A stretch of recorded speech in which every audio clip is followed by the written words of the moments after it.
अस्सलाम वालेकुम नाजरीन, आज 7 बजे खुश आमदीद। मैं हूं आपके साथ आसमा इकबाल। नाजरीन, आज जुडिशल कमीशन ऑफ पाकिस्तान का इजलास हुआ और इस इजलास ने 6 जजेस की तैनाती की मंजूरी दे दी। लेकिन जिस तरह से इससे पहले, इस इजलास के शुरू होने से पहले हंगामा आराई हुई और एक हंगामा खेजी बपा थी पूरे कैपिटल के अंदर, पूरे शहर इस्लामाबाद के अंदर, वो भी हमने देखी। जिस तरह से मुख्तलिफ वकला की जानिब से एहतजाज किया गया और बहुत सारी जगहों पर, अब ये देख सकते हैं मनाजिर भी टीवी स्क्रीन पर के बहुत बड़ी तादाद में वकला जो है निकले हैं। लेकिन जब हम वकला की बात करेंगे आज के प्रोग्राम में, तो आपको ये भी बताएंगे कि इनके अंदर भी हमें धड़ेबंदी और तकसीम दिखाई दी इस मामले को लेकर भी, और 26वीं आईनी तरमीम के ऊपर एहतजाज को लेकर भी। आज इस मामले को हम डिस्कस कर रहे होंगे। Chief justice Islamabad high court Aamir Farooq जो हैं, उन्हें सुप्रीम कोर्ट जज बनाने की मंजूरी दे दी गई है और ये वो फैसला है जिस पर पीटीआई को बहुत सारे तहफ्फुज़ात थे और आगे भी तहफ्फुज़ात हो सकते हैं। इसको लेकर भी हम डिस्कशन कर रहे होंगे।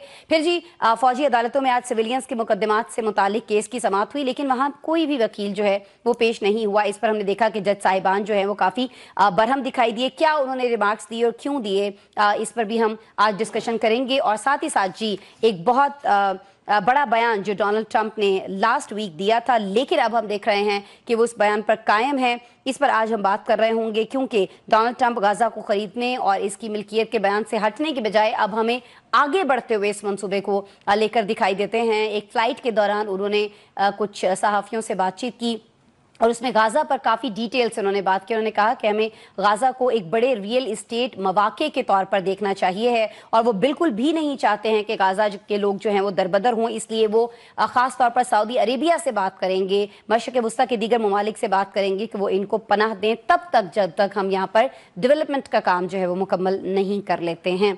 डोनाल्ड ट्रंप ये बयान क्यों दे रहे हैं और इससे क्या कुछ इशूज़ कहाँ कहाँ खड़े हो सकते हैं, इसको लेकर हम बात कर रहे होंगे। बात हम किन से करेंगे जी? हमारे साथ मौजूद हैं मोहम्मद नौशाद अली साहब, वीडियो लिंक पर मुझे ज्वाइन कर रहे हैं।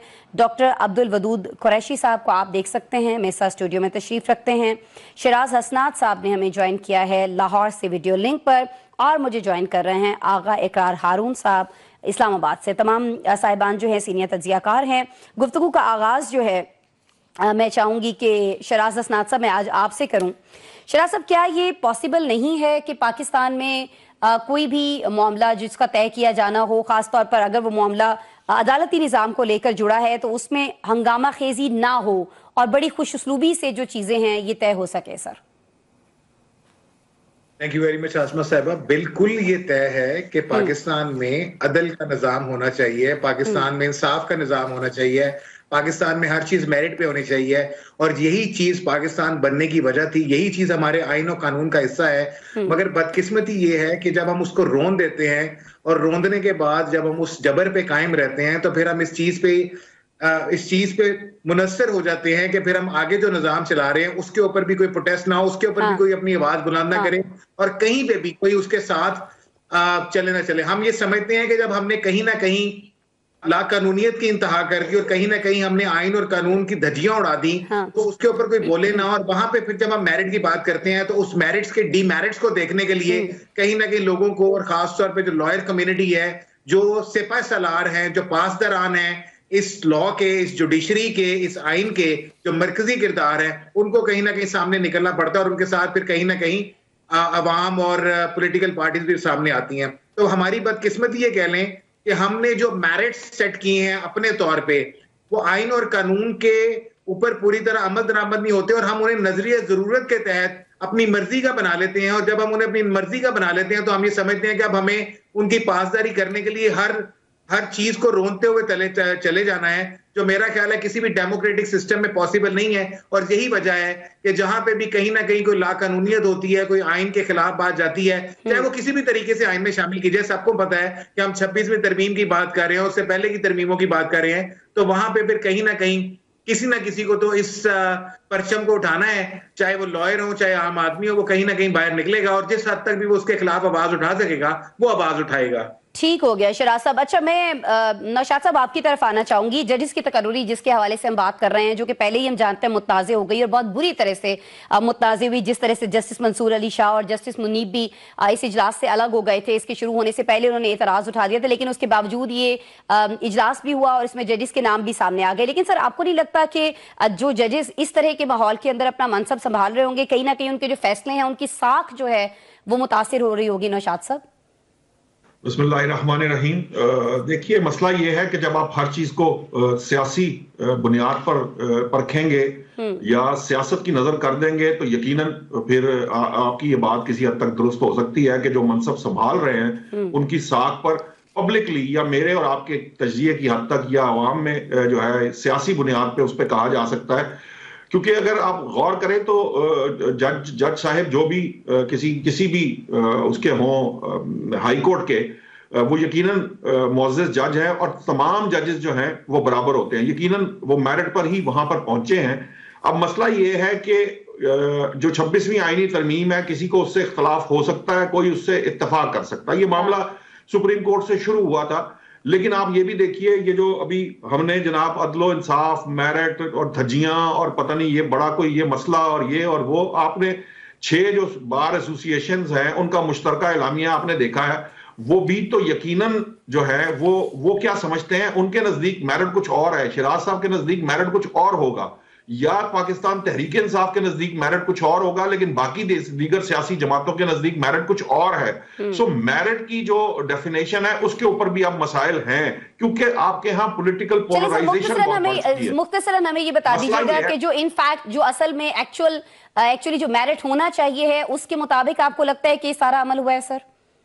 پارٹیز کو چھوڑ دینا, کس کا کیا میرٹ ہے؟ اس کے علاوہ اور کیا میرٹ ہوتا ہے کہ جوڈیشل کمیشن کا اجلاس ہوگا, جوڈیشل کمیشن کے اجلاس کے تحت لوگ ججز آئیں گے, یا تو یہ ہوتا کہ کسی کی تقرری کر دی جاتی آئین اور قانون سے بالا تر, تو پھر تو بات سمجھ میں آتی.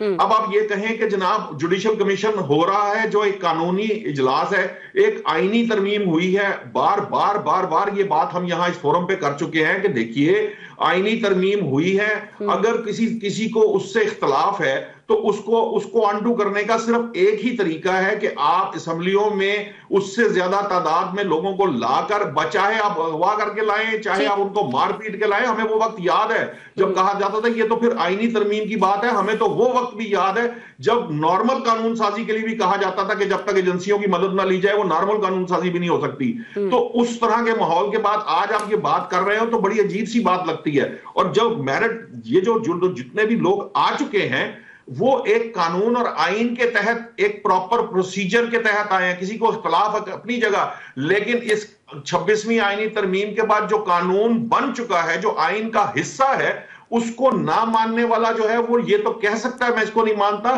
لیکن اس پر عمل درآمد لازم ہے.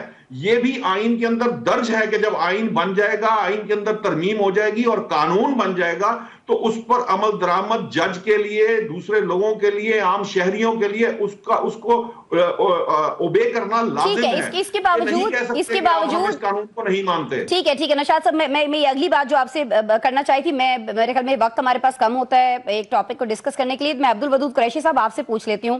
انہوں نے, نشاط صاحب نے فرمایا کہ جب ایک ترمیم ہو چکی ہے تو اس کے تحت جو فیصلے ہونے ہیں وہ تو ہونے ہیں, لیکن سر مجھے یہ فرما دیجیے گا کہ یہ جو آج اجلاس ہوا جس کے تحت یہ سارا فیصلہ ججز کے نام ہمارے سامنے آئے ہیں, اس میں 2 ججز نے اور ظاہر ہے کہ پی ٹی آئی نے بھی اس کا بوائیکاٹ کیا, اپوزیشن اگر اس میں شرکت نہیں کر رہی ہے, 2 جو جج صاحبان ہیں وہ اس میں جسٹس صاحبان جو شرکت نہیں کر رہے ہیں, تو پھر اس اجلاس کی سر اخلاقی اور قانونی اہمیت کیا رہ جاتی ہے؟ خاص طور پر اخلاقیات پر میں چاہوں گی کہ ضرور ہم بات کر رہے ہیں جو کچھ ہمارے ملک کے اندر اس وقت ہو رہا ہے. بہت شکریہ آسما اقبال صاحب. بنیادی طور پہ دیکھیں پاکستان میں ججز کی تعیناتی خواہ ہائی کورٹ میں اور سپریم کورٹ میں کبھی بھی جو ہے وہ مثالی نہیں رہی ہے.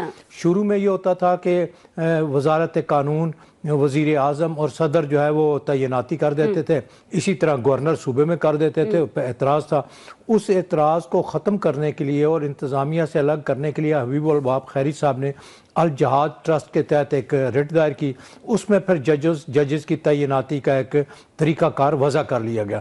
لیکن وہ بھی پھر ون سائیڈڈ ایسا ہو گیا کہ چیف جسٹس اپنے 3 یا 4 ججوں کے ساتھ بٹھا کر اپنے دوستوں اور طلقداروں کو بنا دیتا تھا, اس پہ بھی لوگوں کا اعتراض تھا. اب اس کے جواب میں جو 26 آئینی ترمیم لائی گئی اس میں بھی یہی ہے کہ حکومت نے اس میں اپنی اکثریت کر لی. پہلے کلی حکومت کے پاس تھی, پھر ججز کے پاس آ گئی, اب کلی اکثریت جو ہے حکومت کے پاس آ گئی. اس نظام کو کسی طرح درست کرنا چاہیے. دیکھیں ایک جج بننے سے پہلے ہی پتہ لگ جائے کہ حکومت اس کو لا رہی ہے اور فلاں مقاصد کے لیے لا رہی ہے, تو ظاہر اگر ایمانداری سے بھی کام کر رہا ہو تو اس کا دیکھیں یہاں انصاف ہوتا ہو نظر آئے, یہ نظر آئے کہ یہ جج ایمانداری سے کام کرے گا, ٹھیک کام کرے گا. لہٰذا اس صورتحال میں اب ایک نئی کوئی ایسی قانون سازی ہونی چاہیے جس کے تحت جو بھی جج آئے، اپوزیشن ہو، حکومت ہو، اس کے اوپر من و عن عمل بھی کرے، سوچے بھی اور کہے بھی کہ یہ آنےسٹ لوگ ہیں. لیکن پاکستان میں جتنے بھی 3-4 جو غیر مسلم جج آئے ہیں وہ بھی اسی طرح آگے تھے، لیکن انہوں نے کہا تھا کہ وہ اقلیت میں ہے، لہٰذا اقلیت کو بھی شامل کرو. اب اپوزیشن نے 2 جج نے بائیکاٹ کیا، 2 ججز 4 آدمی نکل گیا، اکثریت ہے 1 وے، پھر فیصلہ تھا. تو اخلاقی طور پہ وہ مناسب نہیں ہے، قانونی طور پہ، آئینی طور پہ تو درست ہے کہ ان کو آئین میں جو ترمیم 26ویں ترمیم شاید اسی مقاصد کے لیے کی تھی اور یہی اس کا آخری منشا تھا. یہ ترمیم ہو جانے کے بعد قانوناً آئیناً جب تک آئین میں ترمیم نہیں ہوتی یا سپریم کورٹ اس آئین کو ختم نہیں کرتی وہ تو جائز اور قانونی ہے، لیکن اخلاقی طور پہ اس پہ سوالات ضرور اٹھتے ہیں اور اس کو سے ملحوظ خاطر رکھنا تھے. جیسے دیکھیں نا کہ حضرت عمر فاروق کے سامنے جج کھڑے ہو گئے، انہوں نے کہا جی میں کیس ہار گیا. اخلاقی بات تھی، قانونی بات تو تھی نہیں کہ آپ میرے آتے پہ آپ کھڑے ہو گئے اور میرے مخالف کے آتے ہوئے آپ کھڑے نہیں ہوئے، لہٰذا جو ہے وہ اخلاقی جواز ختم ہو گیا اور میں کیس ہار گیا. لہٰذا جو بھی فیصلے پی ٹی آئی کے یہ درست فیصلے بھی اگر کریں گے تو اس پہ اخلاقی جواب ہوگا کہ نہیں جناب یہ تو ان کو تو لائی اس لیے گیا تھا. لہٰذا آئین میں، قانون میں ایسی ترمیم کرنی چاہیے کہ ججز کے بارے میں ابہام اور لوگوں کا اعتراض ختم ہو. ٹھیک ہے، لیکن یہ 26ویں آئینی ترمیم اس کے بعد ہم دیکھ رہے ہیں کہ ابہام جو ہے یہ دور ہونے کے بجائے مزید بڑھ گیا اور پی ٹی آئی جو ہے اس کو اس پر بہت زیادہ کنسرنز ہیں. میں آغا صاحب آپ کی طرف آنا چاہوں گی. پی ٹی آئی کے کنسرنز کی جب ہم بات کرتے ہیں تو آج جب یہ اجلاس ہو رہا تھا تو اس میں جب سب سے بڑا کنسرن جو ان کی طرف سے سامنے آیا تھا وہ چیف جسٹس اسلام آباد ہائی کورٹ کو لے کر تھا، عامر فاروق صاحب کو لے کر تھا. تو وہ تو ابھی بھی وہیں پر موجود ہوگا. آپ کو نہیں لگتا کہ اگر واقعتاً جو جواز ایک پیش کر رہے تھے کہ پہلے ہائی کورٹس کے اندر اگر سینیورٹی کا فیصلہ کر لیا جائے تو بہت ساری چیزیں بہت سہل ہو سکتی تھی، سب لوگ ایک پیج پر آ سکتے تھے، تو پھر سر ویٹ کیوں نہیں کیا گیا؟ بہت شکریہ آسمہ. 2 بہت امپورٹنٹ باتیں ہماری ڈسکشن میں سامنے آئی ہیں اور میں دونوں کو ایڈریس کرنا چاہوں گا. پلیز. پہلی بات یہ ہے کہ بات ہو رہی ہے اخلاقیات کی اور بات ہو رہی ہے کانسٹیٹیوشن کی. دیکھیں اخلاقیات کوئی چیز نہیں ہوتی ہے. آپ کا اخلاق آپ کا اپنا ہے، میرا اپنا ہے، یہ انتہائی زیادہ سبجیکٹیو ہوتا ہے. ٹھیک ہے، میرے اخلاق میں کسی کے کمرے میں آنے سے مجھے اٹھ کے کھڑا ہو جانا چاہیے، ہو سکتا ہے آپ کے نہ ہو. بات صرف ہم نے کرنی ہے کانسٹیٹیوشن کی اور لا کی. ٹھیک ہے پلیز، اس ملک کو ہم نے تباہ و برباد کیا ہے اپنی اخلاقیات کے اوپر. پی ٹی آئی کی اپنی اخلاقیات ہے، ان کو چاہے وہ آرمی چیف کی اپوائنٹمنٹ ہو، چاہے چیف جسٹس کی ہو، کچھ بھی ہو، وہ کہتے ہیں کہ ہمارے اخلاقیات کے مطابق اس کو ہونا چاہیے، اس کو نہیں ہونا چاہیے. آپ ایسے کریں، ایسے کرتے ہیں کہ اخلاقیات کہ جو انتہائی سبجیکٹیو چیز ہے اس کو ہم رول آف لا بنا دیتے ہیں، کانسٹیٹیوشن وغیرہ کو پارلیمنٹ کو گھر بھیج دیتے ہیں. Very simple. تو یہ بار بار اخلاقیات کا کس چیز کی آپ بات کرتے ہیں؟ آپ کا خیال ہے کہ اخلاقیات ایک لفظ ہے جو کہ کانسٹیٹیوشن کو بھی جو ہے وہ ایبروگیٹ کر دے اور پارلیمنٹ کو بھی کر دے؟ جو پارلیمنٹ فیصلہ کرے وہ آپ کے اخلاقیات میں اور میرے اخلاقیات میں پورا نہ ہو تو ہم کہیں گے یہ اخلاقی طور پہ غلط ہے. تو یہ تو پہلی بات ہے. اب آ جائیں دوسری امپورٹنٹ بات کے اوپر. وہ یہ ہے کہ ججز کا پورا جو سسٹم ہے ججز لے کر آنے کا ہائر جوڈیشری میں، مجھے ہمیشہ ہی اس سے اختلاف رہا ہے. جب آپ سول جج کو آپ اپوائنٹ کرتے ہیں ایز اے جوڈیشل آفیسر، وہ ایک سسٹم کے تھرو آتا ہے، اس ایگزامینیشن ہوتے ہیں، اس کے بعد انٹرویو ہوتا ہے، پھر وہ سول جج ہی جو ہے وہ اپنا جو ہے پروموٹ ہو کے سیشن جج بنتے ہیں. سیشن جج کو اوریجنلی آنا چاہیے تھا پروموٹ ہو کے ہائی کورٹس میں. وہاں پہ کوئی ایسا جج نہیں ہے، تاریخ گواہ اس بات کی پاکستان میں پچھلے 30 سالوں سے، جس کے بارے میں ہمیں نہیں پتا ہو کہ یہ فلانی پولیٹیکل پارٹی سے تعلق رکھتا ہے، فلانے چیمبر سے تعلق رکھتا ہے، فلانے کا آدمی ہے. آئی ایم سوری، مجھے معاف کیجیے گا، اور ایکٹ کے تحت میں یہ باتیں شاید نہیں کرنی چاہیے، لیکن یہ حقیقتیں ہیں. تو اس کے بعد تو چھوڑ دینا کہ جس کو جج بنانا ہے کس کو نہیں بنانا ہے. آپ نے یہ سسٹم چینج کرنے کے 3 موقع ملے تھے، اور وہاب الخیر صاحب کی جو بات کر رہے ہیں وہ پٹیشن کیسے آئی تھی، ودود صاحب ہمارے استادوں میں سے ان کو اچھی طرح پتہ ہے، اور کیوں لگوائی گئی تھی یہ بھی ان کو اچھی طرح پتہ ہے. اس وقت بھی مارجنائز کرنا تھا پارلیمنٹ کو. اور ٹھیک ہو گیا، بریک لے لیتا ہوں. वेलकम बैक जी। ब्रेक पर जाने से पहले कुछ अखलाकियात की, कुछ कानून की अहमियत की बात हो रही थी। चलें, ये सारी चीजें अपनी जगह आगा साहब क्या फरमा रहे थे, वदूद कुरैशी साहब का क्या मौकिफ है, ये तो आपने जान लिया। लेकिन जी, IMF का जायजा मिशन जो है वो बहुत जल्द पाकिस्तान का दौरा करने के लिए पाकिस्तान पहुंचने वाला है, और कहा यह जा रहा है कि वो इलेक्शन कमीशन के जो मामलात है उनका भी जायजा लेगा, और साथ ही साथ वो वजारते कानून पर भी ब्रीफिंग लेगा। लेकिन क्या ये जो जजेस की तकर्रियां हैं जिनको अभी हम यहाँ बैठे इस प्रोग्राम के अंदर डिस्कस कर रहे हैं, IMF प्रोग्राम पर असर अंदाज हो सकती हैं? शराज हसनात साहब, मैं इस पर आपकी तरफ आना चाहूंगी। अखलाकियात को तो छोड़ दीजिए, कुछ माशियात का ही अगर हम ख्याल कर लें सर, तो मेरे ख्याल में इस तरह की चीजें ना हो रही हों। बदकिस्मती से ना हम अखलाकियात के ऊपर इकट्ठे हो पा रहे हैं और ना ही मुआशियात के ऊपर इकट्ठे हो पा रहे हैं। हम इसी चीज पे स्टैंड कर रहे हैं कि इकोनॉमी में कितना हमने महंगाई को किस रेशो पे सस्टेन कर लिया। हम इस पे नहीं आ रहे कि हमने महंगाई को मंफी में ले गए हैं, हमने महंगाई को, जो महंगाई की शरह बढ़ने से रोक दी है। हम सिर्फ इसी पे स्टैंड कर रहे हैं कि महंगाई के बढ़ने की शरह कम हो गई है, इसमें कोई दो राय नहीं है, तो बिल्कुल कम हो गई है। मगर क्या आप आज के हालात को आज से कुछ साल पहले के हालात के साथ कंपेयर कर सकते हैं? नहीं कर सकते। क्या आप कुछ साल पहले के हालात को उससे पिछले कुछ सालों के साथ कंपेयर कर सकते हैं? नहीं कर सकते। बदकिस्मती के साथ देखें, हमारे सारे के सारे जो कर्जे हैं, हमारे सारी की सारी जो फंडिंग्स हैं, वो कहीं ना कहीं लिंक करती हैं उन सारे MOUs के साथ, उन सारे इंटरनेशनल उन कवानीन के साथ जहां पे हम सिग्नेटरी हैं, और हमने वहां पे ये कस्में दी हुई हैं और ये रिटर्न में लिख के दिया हुआ है कि हम rule of law, rule of judiciary और हम ह्यूमन राइट्स और पर्टिकुलरली जो हमारा ये बल्दियाती निजाम है, हमारी मईशत है, हमारा सारा पॉलिटिकल सिस्टम है, हम इसको एक डेमोक्रेटिक वे में चलाएंगे। मगर बदकिस्मती यहाँ पे है कि जब ये सारी के सारी रिपोर्टें, जिनको कई हमारे लोग मानने को तैयार नहीं है, सामने आती हैं, तो वहां पे एक बहुत बड़ा क्वेश्चन मार्क हमारे ऊपर पुट कर दिया जाता है और हम उसको मानने को तैयार नहीं होते कि मईशत में हम कहाँ पे हैं। आज आप अपने पासपोर्ट की हालत देख लें, जो जिन 2 मुल्कों में हमारी कोई एंट्री रह गई थी, जो अफ्रीका के छोटे मुल्क थे जो कहीं एग्जिस्ट नहीं करते, आज उन्होंने भी हमें वीजा प्रोसेस से बाहर निकाल दिया, यानी वहां पे भी हमें वीजा अप्लाई करना है। सिचुएशन ये है कि हम फ्रीडम ऑफ स्पीच में 152वें नंबर पे आए हुए हैं, और जिस तरह हम पैका एक्ट को लेके और बाकी सारी चीजें हम और नीचे गिरते जा रहे हैं। चुनीद ये की जा रही है कि हम 154 या 156वें नंबर पे चले जाएंगे। जुडिशरी की हालत ये है कि हम जो सारे सर्कमस्टांसेस हो रहे हैं, चाहे मैं या मेरे मोजेस दीगर पैनलिस्ट उससे एग्री करें या ना करें, मगर रियलिटी ये है कि सबको नजर आ रहा है। आगा साहब ने उसको क्रक्स को खोल के रख दिया कि एवरी जज इज लिंक विद दैट। अभी लाहौर हाईकोर्ट में 9 जजेस उठाए हैं, ट्विटर पे सारी डिटेल पड़ी हुई है कि कौन कौन का ताल्लुक किसके साथ है। सेम गोज ओवर हियर कि सबको नजर आया कि जिन जजेस को इस्लामाबाद में ट्रांसफर किया गया वो रीजंस क्या थी, किस तरह से सिनेरियो को सबोताज किया गया। तो गुजारिश ये है कि देखें, आइन और कानून और सारी चीजें लोगों के मुफाद के लिए हैं, जिसमें लोगों को रिलीफ मिले। क्या हमें मईशत में लोगों को रिलीफ मिल रहा है? नहीं मिल रहा। क्या हमें अदलिया में लोगों को रिलीफ मिल रहा है? नहीं मिल रहा। क्या डेमोक्रेसी में हमें रिलीफ मिल रहा है? नहीं मिल रहा। हमें समझ ही नहीं आ रहा कि हमने जाना कहां पे है।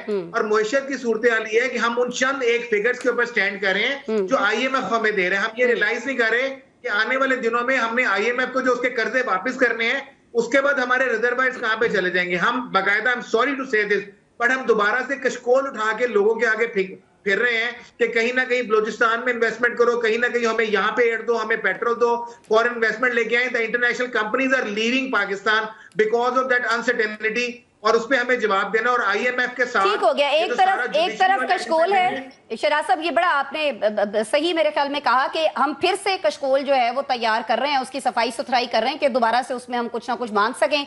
लेकिन जो पैसा हमें अभी हमारे पास चले, जो थोड़ी बहुत कोई चीज अगर मौजूद है अवाम पर लगाने के लिए, तो वो हम पटाखों पर और स्टेडियम्स पर इन चीजों पर लगा रहे हैं, और वो हम अवाम के लिए नहीं लगा रहे हैं। अवाम को इस वक्त एंटरटेनमेंट की जरूरत नहीं है, अवाम को इस वक्त अस्पतालों के अंदर फैसिलिटीज की जरूरत है, अवाम को इस वक्त स्कूलों के अंदर एजुकेशन की जरूरत है, अवाम को और बहुत सारी चीजों की जरूरत है। लेकिन हम ये सारे का सारा जो है ये शो ऑफ इसलिए कर रहे हैं कि जो हमारा वोट बैंक हमारे अपने करतूतों की वजह से खराब हो गया इतने सारे सालों में, हम किसी तरह वापस उसको गेन कर सकें। लेकिन मेरे ख्याल में चले मैं यहाँ पर अपना तबसरा जो है इसको रोक देती हूँ।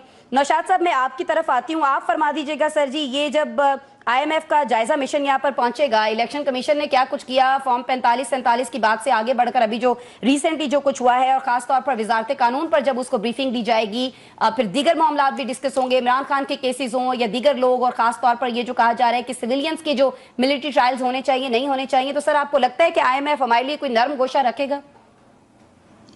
देखिए, पहली बात तो यह है कि मैं क्या कह सकता हूं, جو آئی ایم ایف کا اپنا ترجمان ہے ان کی طرف سے یہ بات سامنے آ چکی ہے کہ یہ جو جائزہ مشن آ رہا ہے اس کا آئی ایم ایف کے اس مشن سے کوئی تعلق نہیں ہے جس کا کوئی آپ کے لین دین سے معاملات ہو. یہ ایکیڈیمک ڈسکشن ہے جس کے لیے یہ جائزہ مشن پاکستان آ رہا ہے. وہ آپ کے جو آپ کر رہے ہیں جو یونیورسلی ہوتا ہے پریکٹسز ہے، یونیورسل پریکٹسز ہے، اور جو آپ کی جو گیون پرابلمز ہیں اس کو سامنے رکھ کے وہ کوئی اپنے لیے انالیسس کریں گے کہ تھرڈ ورلڈ کنٹریز کے اندر کس طرح کے مسائل موجود ہیں. وہ ایک جس کو کہتے ہیں نا تحقیق اور ایکیڈیمک پرپز ہے جس کے لیے وہ آ رہا ہے، اس کا ہمارے کسی دوسرے معاملے سے تعلق نہیں ہے. ایک بات. دوسری بات میں آپ کو بتاتا ہوں، آپ نے ڈیبیٹ کنکلوڈ کی تھی اس بات کے اوپر کہ فارم 45 اور 47 والے جو ہے نا وہ بیٹھے ہوئے ہیں. تو جب آپ اخلاقیات کی بات کر رہے تھے، جب وہ جو ہمارے ریلیجن کی بات ہو رہی تھی، میرا یہ خیال ہے کہ ہمیں ان بحثوں سے دور رہنا چاہیے. جو بات آئین اور قانون کے مطابق جب ہو رہی ہو تو ہمیں آئین اور قانون کے مطابق اس کا جواب دینا. یہ بالکل ویسا ہی ہے. پرابلم کہاں آتا ہے؟ پرابلم یہ ہے کہ ہم ججز کو کمپیئر کرتے ہیں ان کے فیصلوں سے، اس کی ڈیٹیل کے اندر جا کے ہم میں ڈسکس کرنے کی اہلیت نہیں ہوتی. ہم اپنی لائکنگ ڈس لائکنگ سے فیصلے ڈسکس کرتے ہیں اور جج کو ماپتے ہیں. اور دوسری بات یہ ہے کہ یہ بات تو بڑی اچھے طریقے سے سمجھ میں آ گئی کہ جی تو سر کی لائکنگ ڈس لائکنگ کی وجہ سے عامر فاروق صاحب کو چینج کیا گیا نا. چلیے یہ بھی مان لیں، پھر چلتے ہیں آگے. مجھے بات کر لینے دیجیے. دیکھیے یہ بات تو لے لی اینگل کہ جی یہ ججز جو ہیں یہ ساری سیاسی جماعتوں سے ان کا تعلق ہے. یہ بھول گئے کہ جناب پھر لڑائی تو پھر یہ ہے کہ میری مرضی کا جج نہیں لگ رہا تو میں نے اپوزیشن میں آ کے میں نے اس کے اوپر احتجاج کرنا ہے کہ میری مرضی کے جج نہیں لگیں گے تو میں کروں گا. حکومت اپنی مرضی کے نہیں لگا سکتی، اپوزیشن کی مرضی کے ججز لگیں گے. کیسی لاجک ہے اس ملک کے اندر اور کیسا تبصرہ ہے اس ملک کے اندر.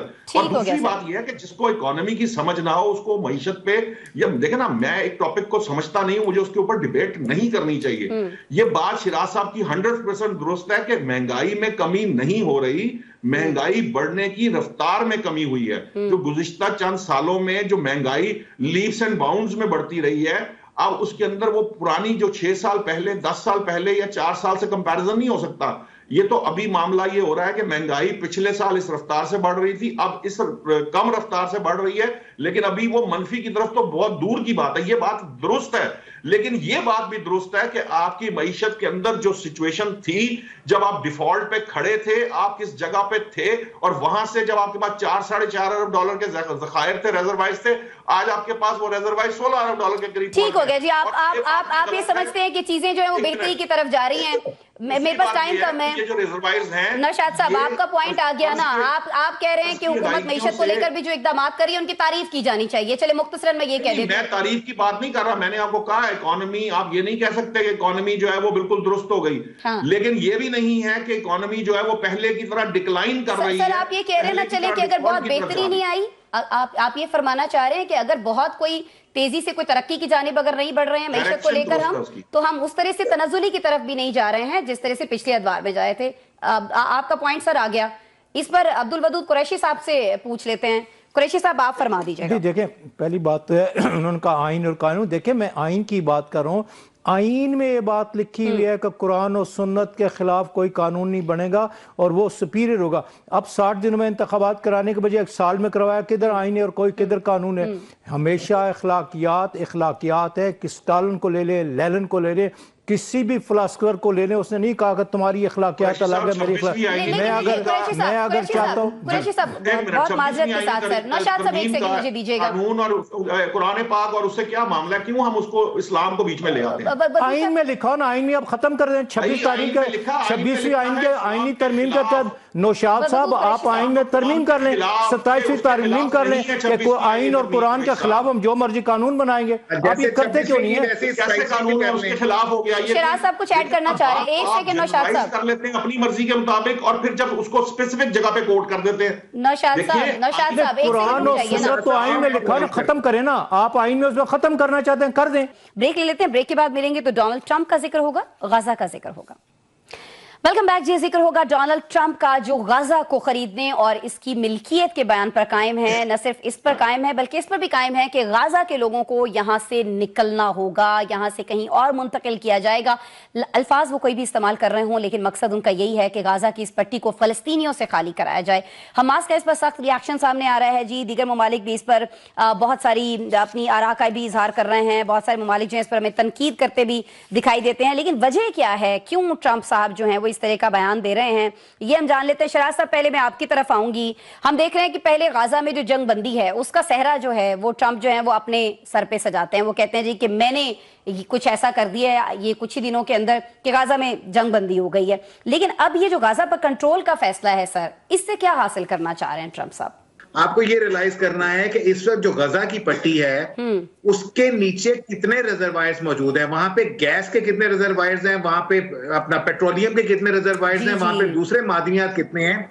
जो इंटरनेशनल रिपोर्ट्स हैं वो ये बताती हैं कि उस पट्टी के साथ साथ जो खुश्की का इलाका है, साहिल का इलाका है और जो जेरे समंदर इलाका है, वहां पे बहुत ज्यादा रिजर्वायर्स हैं। और वो एक ऐसा रिजर्वायर्स है जो बहुत अरसे तक उस सारे खित्ते की वो बेताशा जो एनर्जी की रिक्वायरमेंट्स है उसको पूरा कर सकता है। बहुत ज्यादा माले दौलत वहां से मिल सकता है। और जो बेसिक लड़ाई अरसा दराज से गजा को हासिल करने के लिए की जा रही थी, अब वो सेटलमेंट का इशू नहीं था, वो उन रिजर्वायर्स पर कब्जे की लड़ाई थी।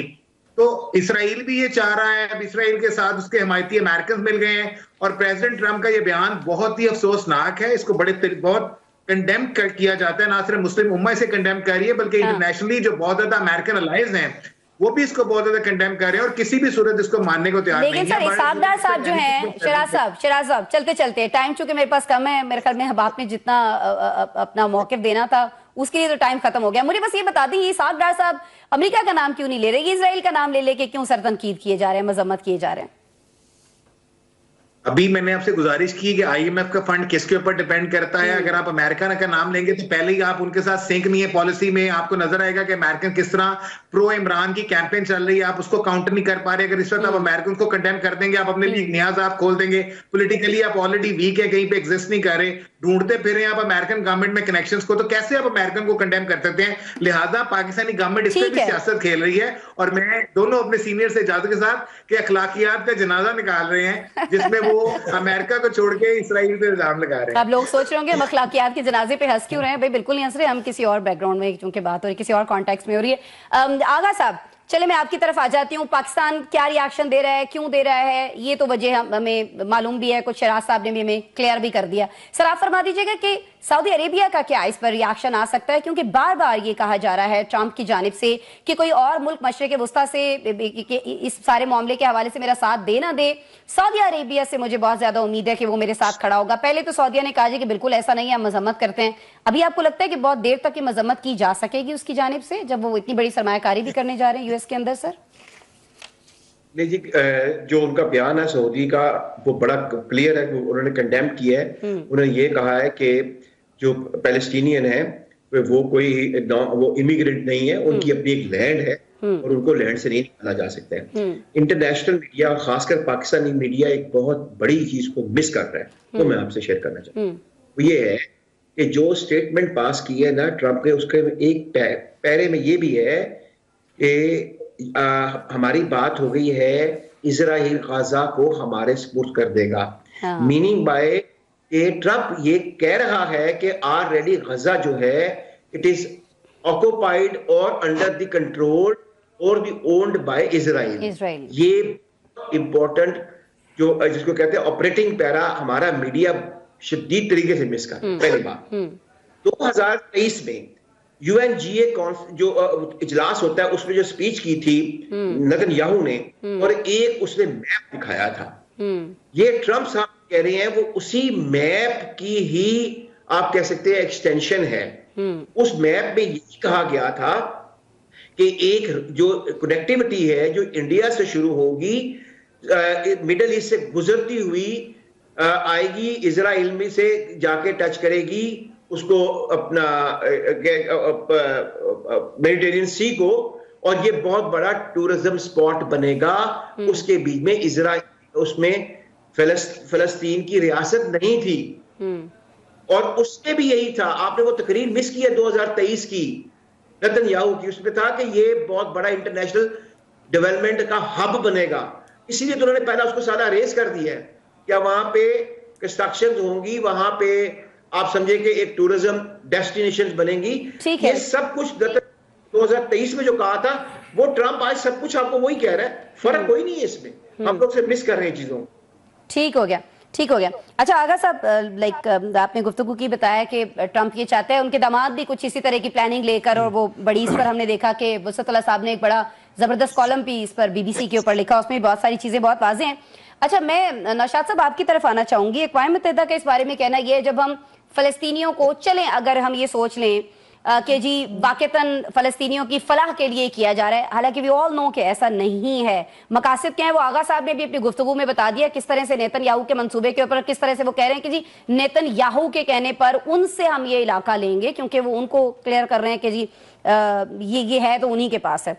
अच्छा ये अक़वाम मुत्तहिदा का कहना ये है नौशाद साहब कि 80 बरस लग सकते हैं गाजा की तामीर नौ पर, तो मुझे बता दीजिए कि कौन सी पनाह होती है, या कौन सा किसी को दूसरे मुल्क में भेजना होता है जिसमें 80 साल लग जाएं सर? ये तो वो निकाल रहे हैं ना उनको सीधा सीधा। नहीं, ये तो बड़ी अंडरस्टूड सी बात है कि वो ये जिसकी अभी आगा साहब ने जिसकी बात बताई है, वो तकरीर कोई इग्नोर होने वाली थी ही नहीं, वो पूरी दुनिया में उसके कोराम बचा था। ग्रेटर इसराइल की बात जो जब से शुरू हुई है, ये सारे जो नक्शे हैं और ये सारा कुछ, ये बहुत क्लैरिटी के साथ उनके प्रोग्राम और उनकी प्लानिंग जो है वो सामने है सबके। अब मसला ये है कि इसके अंदर जो इंपॉर्टेंट पहलू है कि वो ये इस हद तक बढ़ते क्यों चले जा रहे हैं। वो इसलिए बढ़ते चले जा रहे हैं कि जो हमारे यहाँ ये जो जिम्मेदार हैं वो बेसिकली ये अरब ममालिक और मुस्लिम ममालिक ही हैं। इन्हीं की जो हरदर्मी और जैसे कह लेना खामोशी ने, और आप देखें ना अरब लीग का इजलास होता है इस मामले के ऊपर, उसमें वहां पे इत्तेफाक नहीं होता, तनाजा खड़ा हो जाता है, किसी एक नतीजे पे नहीं पहुंचते। इस्लामी ताउन तंजीम है वो बिल्कुल जैसे कह लीजिए एक तरह की कोई उसका कोई इम्पैक्ट नहीं है। सर तो ये जो 27 को इजलास हो रहा है इसमें भी कुछ नहीं हो रहा होगा फिर तो? सॉरी मैं समझ नहीं पाया सर, ये जो 27 फरवरी को एक इजलास बुलाया गया, इसका मतलब है इसमें भी कुछ नहीं हो रहा होगा? यकीनन वहां पे बहुत सारे जो पर्सनल इंटरेस्ट हैं वो सुपरसीड करते हैं। ये सऊदी अरब की जो बात की जा रही, सऊदी अरब का मामला ये है कि सऊदी अरब जो इन्वेस्टमेंट करता है अमेरिका के अंदर, वो एक मेजर मामला है जिसकी वजह से सऊदी अरब के पास थोड़ी सी ये हैसियत है कि वो चीजों को कंट्रोल कर सके, लेकिन उसके अगेंस्ट जो अपनी वीकनेस है अस्करी लिहाज से कह लें या दीगर मामलात की, जिसकी वजह से सऊदी अरब बहुत ज्यादा इशू की तरफ बढ़ता नहीं है, ईरान की तरह स्टैंड नहीं करता, क्योंकि उसके अंदर बड़े मसाइल हैं, उसके इर्द गिर्द भी कुछ ऐसी चीजें पैदा की हुई हैं जो उसके लिए मसला बन जाती। सो बेसिकली आपका प्रॉब्लम यह है कि जो आपका नफाक है, मुसलमानों के अंदर जो निफाक मौजूद है, बेसिकली उसकी वजह से आज आप इस पोजीशन में ना आप कश्मीर पर कुछ ले सकते हैं, किसी से ना बात कर सकते हैं। बिल्कुल बिल्कुल आपने वजह फरमाया, चाहे कश्मीर का मसला हो, चाहे फलस्तीन का मसला हो, या दीगर इस्लामी ममालिक के अंदर जो भी चीजें हम आपस में होते हुए देख रहे हैं, उसकी वजह यही है कि आपसी नफाक बहुत ज्यादा है, आपसी इत्तेफाक और इत्तेहाद की बजाय। मैं आपकी तरफ आना चाहूंगी अब्दुल वदूद कुरैशी साहब। बहुत अरसे से हम ये बहस करते आ रहे हैं जी आपसी इत्तेफाक नहीं है, ये बैठक होने जा रही है, वो बैठक होने जा रही है। सर अब क्या आप होता हुआ देख रहे हैं, बस हमें ये बता दीजिए मुख्तसरन। वाक़तन लोग यहाँ के गाजा के लोग जो हैं उनको यहाँ से जाना पड़ेगा, छोड़ना पड़ेगी सर अपनी जगह। मैं आसमा इकबाल साहब आपकी इजाज़त से पहले टॉपिक में ज़रा सा इजाफा करना चाहता हूँ। देखिए शौकत अजीज़ और परवेज़ मुशर्रफ के दौर में 27 बिलियन डॉलर हमारे ख़जाने में थे और IMF वर्ल्ड बैंक से हमने छुटकारा हासिल किया था। उसकी बुनियाद ये थी कि उन्होंने कहा कि कॉन्टैक्ट ख़त्म कर देते हैं, कि हम CBR का कतई तौर पे लोगों से कॉन्टैक्ट खत्म करते हैं, पेपर पे बात होगी। अब ये 1100 गाड़ियां लेके 2400 लोग उनमें बैठेंगे और फिर लूटमार करेंगे। इंसानी कॉन्टैक्ट सारी दुनिया में खत्म हो गया है, पेपर पे बात होती है, बैंक स्टेटमेंट पे बात होती है। दूसरी बात यहाँ का ट्रंप की सूरत हाल देखें, ट्रंप अपनी यहाँ स्टैब्लिशमेंट से कोई लड़ झगड़ के जब सदर बन गया तो वो समझ रहा है कि वो सारी दुनिया का सदर बन गया है, तमाम दुनिया का वो सदर अब ट्रंप ये इसकी बुनियाद पे बात कर। देखें इसराइली मुद्दत से कहते हैं आप उनके आइकॉन्स को देखें, दूसरों वो कहते हैं जी आपका किबलावल सऊदी अरब में ना, तो आप किबलावल की क्या बात करते हैं, आपका तो काबा और बैतुल्ला वहां पर है, आप उसको छोड़े और वहां पर चले। उसी सोच को आज लेके ट्रंप ने कहा है कि ये फ़लस्तीनियों को आप सऊदी अरब में बसाएं और वहाँ पर उनके लिए अलग गज़ा बनाएं। एक तो ये सूरत हाल है। दूसरी सूरत हाल है कि उनका ख्याल है कि यहाँ पर इजराइल की रियासत मौजूद हो, पाकिस्तान है या जितने भी मिडल ईस्ट सारे खत्ते के लोग कंट्रोल करे, मईशत उसके पास हो, तैयारे हों, तोपें हों, हर चीज़ का असला मौजूद हो, और इन को हमेशा के लिए अमेरिका चाहता है कि इसराइल की बुनियाद को पाएगा। सर ये बता दें, सऊदी अरेबिया कोई और रोक पाएगा? क्योंकि अमेरिका तो उम्मीद ही कतई तौर में कहाँ मुसलमान है। जब सऊदी अरब हकीकी तौर पे अमेरिका के खिलाफ या इजराइल के खिलाफ जब दिल से खड़ा हो गया, उसकी अवाम खड़ी होगी, फिर इसराइल का मामला वो नहीं है। पहले भी देखें जो रमजान वार है उसमें भी मिस्र कर सऊदी अरब ने पांव खींच के रखा। अब जब सऊदी अरब के ऊपर ये पांव रखेंगे और फिर उसके बाद देखें कि दुनिया के इस्लामी ममालिक किस तरह इसराइल को पढ़ते हैं, वो तो फिर मुझे लगता है कि अपने आप को दावत दे रहे हैं कि उनके ऊपर फिर अजाब जो है मुसलमान नाफिज करें। चलें जी, देख लेते हैं। वक्त कोई मेरे ख्याल में उसमें भी ज्यादा नहीं है कि अगर वो दिखाना है आपसी इत्तेफाक, तो उसमें कोई ज्यादा वक्त रह नहीं गया है। कब दिखाएंगे पता नहीं। चलिए जी, कल मिलते हैं प्रोग्राम में। आप तमाम साहिबान का बहुत शुक्रिया, आप हमारे साथ मौजूद रहे थे, और जी नाज़रीन आपका भी शुक्रिया, आपने प्रोग्राम देखा। कल मिलते हैं आपसे।